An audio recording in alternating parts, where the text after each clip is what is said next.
Well, hills or flat? Some people love hills, some people hate hills, some people love running on the flat, some people hate running on the flat. But what's the best, if you're going to an interval session, is it better to do a hill session, or is it better to do a flat interval session on the flat? Well, as usual in endurance type sport, in endurance training, it depends, and it all depends on you, what you're good at and what you need. So essentially, where are you? What's your fitness level like? What are you good at hills? Are you not so good at hills? Are you good at flat? Are you naturally fast on the flat, but you struggle to go uphill, or vice versa? And then what's your event? Is your event your main event a hilly event? Is it a flat event? So specifically, what type of thing are you training for? So where are you now? Where do you want to be? And how do you get from where you are to where you want to be? And that's what it's all about. So the two different types of training can give different benefits. So your flat interval sessions will help you run faster on the flat. Obviously, that's one of the principles of training, specificity. You gain specifically to the type of training that you're doing. If you focus on your form, you can improve your cadence with flat interval training, so you can improve your running economy by doing flat interval training sessions. You can also improve your running economy with hill reps, but that's a different thing. And particularly if you combine the flat reps with drills, then you'd almost certainly become better at running overall and faster on the flat and use less energy. And also you'll probably improve your leg speed, because as you're running faster than you used to, you have to move your legs faster, and that means your legs can move faster, and that'll improve your running on all gradients. And hill reps improve force production, because you're having to apply a bit more force when you push off, because you've got to get yourself up a hill.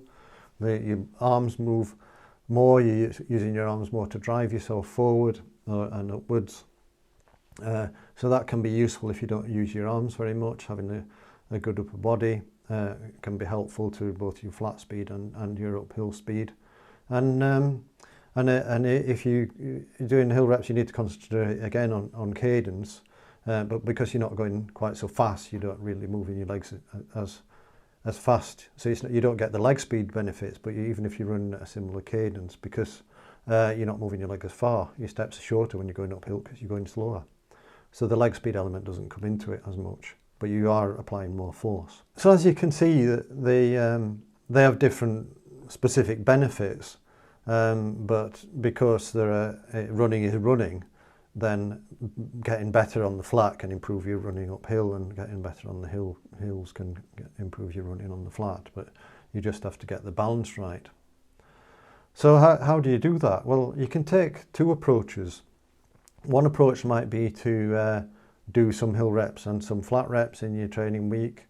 Maybe if you're doing 3 hard sessions a week, you'd do your hill reps, one hill session, one flat rep session, and one long run, which you might vary between hilly and flat. And then as you get closer to the event, you might become more specific. So if you've got a really hilly event, you might want to train specifically for hills on certain gradients and certain durations, and you might want to make your longer run hilly, and vice versa if you're training for a flat event. But and another way to do it would be to do more hill reps for a period of 6 to 8 weeks to get better at that hill type running, and then transfer that into doing flat reps for a period of time. So you might have 3 training blocks. You might do 3 6-week blocks. You might do hill reps during one block, flat reps during the other block, and get a bit faster on the flat. And then in the third one, as you approach your race, you might mix the two up, so that if it was a hilly race, for instance, you'd mix things up, so you're still maintaining your flat speed, but you're developing some specific hill training ability. But how do you decide? Well, actually, if you like these videos, and please like and subscribe, and that's really helpful for me. And really, please make a comment, so that I really like the interaction. I really value the interaction with you. So if I can help, I mean, I do have a lot of experience in coaching runners, so I might be able to help. And obviously, if you've got some comments on things that I've missed and things that you find valuable, that can be useful to everybody, and it also can help me learn, which is another reason that I'm doing these videos. So how do you decide? Well, if you've got a specific weakness, then you might want to emphasize one or the other, and then bring things together as you get closer to your event. So if you're doing an event and you find that people are faster than you on hills and you're faster than them on the flat, then basically you might decide that you're not as good at hills. I mean, bearing in mind that this is if you've not set off too fast and all of the things are equal, then you can start to make a judgment as whether you're better at hills or better at flat, and vice versa. If you're passing people on the hills and they're passing you on the flat, then obviously you're better at hills than you are on the flat.